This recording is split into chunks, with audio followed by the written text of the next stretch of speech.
चलिए बिल्कुल और आगे बढ़ेंगे। एक बड़ी खबर आपको बता दें, देहरादून से खबर है। यहाँ यूके SSSC पेपर लीक से जुड़ी ये सबसे बड़ी खबर है। मास्टरमाइंड हाकम सिंह के बड़े नेताओं के साथ फोटो वायरल हो रहे हैं। सीएम धामी के साथ भी पेपर लीक के मास्टरमाइंड का फोटो है। पूर्व सीएम त्रिवेंद्र सिंह रावत, सांसद अजय भट्ट के साथ भी फोटो है। कई मंत्री, डीजीपी के साथ भी मास्टरमाइंड का फोटो अब वायरल हो रहा है। और इन फोटो के सामने आने के बाद ये कहना गलत नहीं है कि मास्टरमाइंड की कई सफेदपोश और अफसरों से मिली भगत हो सकती है। ऐसी आशंका जांच रिपोर्ट में की गई है। बिल्कुल, आपको बताएं कि इस मामले में मास्टरमाइंड समेत 19 लोगों को गिरफ्तार किया जा चुका है। सीएम धामी ने कहा कि कोई भी आरोपी बचेगा नहीं, लेकिन अब आरोप जो है वो सफेद पोशों पर भी लग सकता है, क्योंकि जो मास्टरमाइंड है उसकी तस्वीरें कई बड़े बड़े लोगों के साथ सामने आ रही हैं। ऐसे में सवाल यह है कि यूके SSSC पेपर लीक मामले के तार कहां से जुड़े हैं। यह पूरा मामला हाई प्रोफाइल हो चुका है, क्योंकि मास्टरमाइंड का जो ताल्लुक है, संबंध है, यह बताया जा रहा है कई सफेदपोश लोगों से है।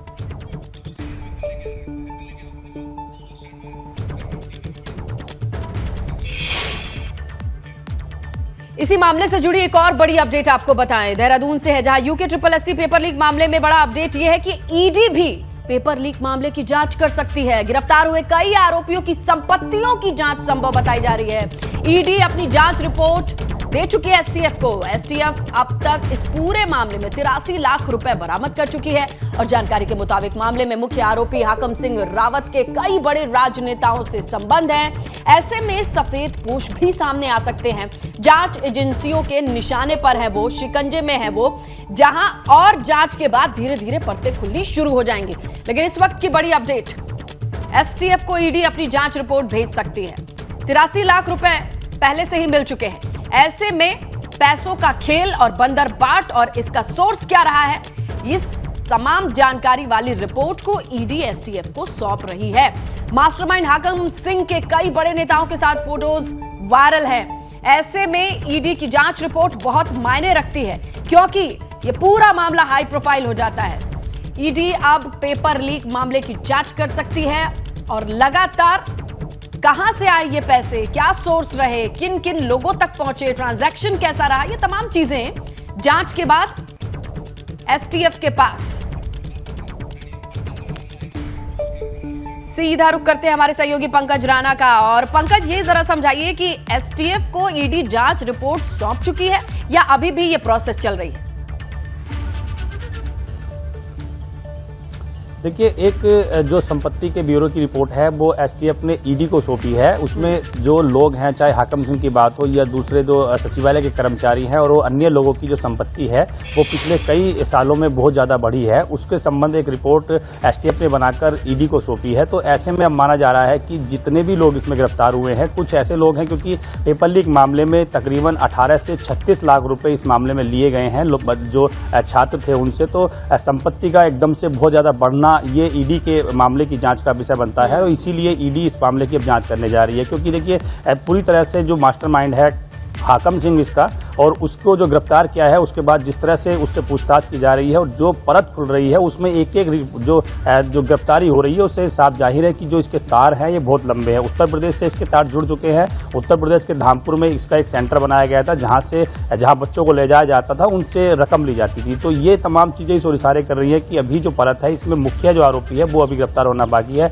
अब फोटो वायरल होने लगे हैं, तमाम जो नेता हैं, अधिकारी हैं, उनके साथ हाकम सिंह के फोटो वायरल हो रहे हैं। तो ये तमाम चीज़ें भी इशारे कर रहे हैं कि कुछ बड़ा इसमें बड़े नेता का भी हाथ हो सकता है। लेकिन पहली बात यह है, बड़ी खबर यह है कि जो एसटीएफ ने एक रिपोर्ट ईडी को सौंपी है उसमें ये कहा गया है कि संपत्ति का जो लोग हैं जो गिरफ्तार हुए हैं उनकी पिछले कई सालों में संपत्ति बहुत ज़्यादा बढ़ी है। तो ईडी अब संपत्ति बढ़ने की जानकारी जुटा रही है कि जो संपत्ति बढ़ी है उसका क्या आधार रहा है, किस तरह से संपत्ति बहुत ज़्यादा बढ़ती गई है। क्योंकि संपत्ति का बढ़ना इससे जोड़कर देखा जा रहा है कि ईडी ने ये तथ्य अगर जुटा लिए कि संपत्ति जो बच्चों से पैसे लेकर बढ़ाई गई है तो उस पर निश्चित तौर पर एक बड़ा शिकंजा कसा जा सकता है। फिलहाल कह सकते हैं कि एसटीएफ की रिपोर्ट के आधार पर ईडी आगे की जांच करेगी और उनके संपत्ति का ब्यौरा मांगा गया है। ईडी जांच करेगी तो निश्चित तौर पर इसमें बहुत बड़े तथ्य सामने आ सकते हैं और कई तरह के जो लोग हैं वो गिरफ्तार हो सकते हैं। बिल्कुल पंकज, यानी एसटीएफ की सिफारिश के बाद ईडी ये डिटेल में जाकर के जांच करेगी कि अगर कुछ लोगों की प्रॉपर्टीज अचानक इतनी बड़ी है, एक्सपोनेंशियल ग्रोथ मिला है, तो उसका सोर्स क्या है, और उसके बाद जाहिर तौर पर यह स्पष्ट हो पाएगा पड़ेगा कि ये पैसा क्या स्टूडेंट से लिया गया पैसा था या फिर किसी और जगह से आया। शुक्रिया पंकज तमाम जानकारी के लिए। चलिए आगे बढ़ेंगे और रुख करेंगे एक अहम खबर का, जहां कॉमेडी किंग राजू श्रीवास्तव की हालत अभी नाजुक बनी हुई है।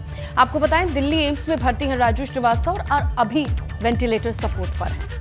अटैक की वजह से उनके एक दिमाग में काफी ज्यादा सूजन बताई जा रही है, जिसकी वजह से वो अभी तक होश में नहीं आए हैं। उनका परिवार लगातार उनके जल्दी ठीक होने की कामना कर रहा है। वहीं सीएम योगी ने भी राजू के बेहतर इलाज के निर्देश दे रखे हैं। हालांकि डॉक्टर्स का साफ कहना है कि उन्हें कोई चमत्कार ही बचा सकता है।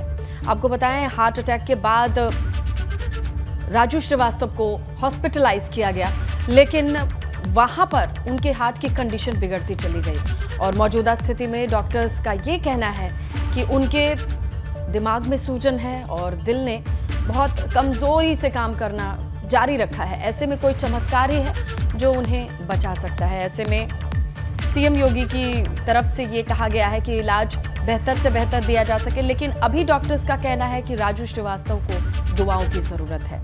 उनके तमाम फैंस और न जाने कितने लोगों को गुदगुदाने और हंसाने वाले राजू के लिए इस वक्त दुआ कर रहे हैं उनके फैंस।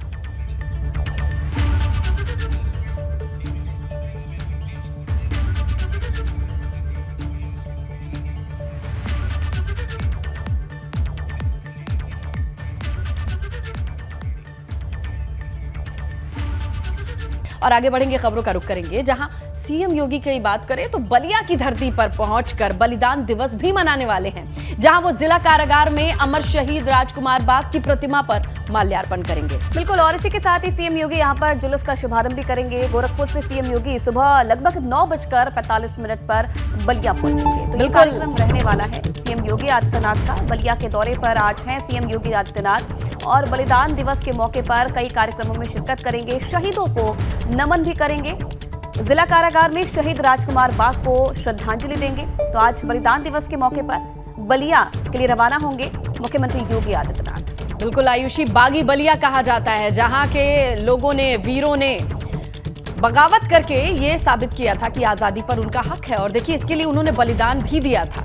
और इसी बलिया पहुंच करके, जिला कारागार पहुंच करके उनकी शहादत को नमन किया जाएगा, उनको याद किया जाएगा। एक प्रतिमा है जिस पर माल्यार्पण करेंगे मुख्यमंत्री योगी आदित्यनाथ।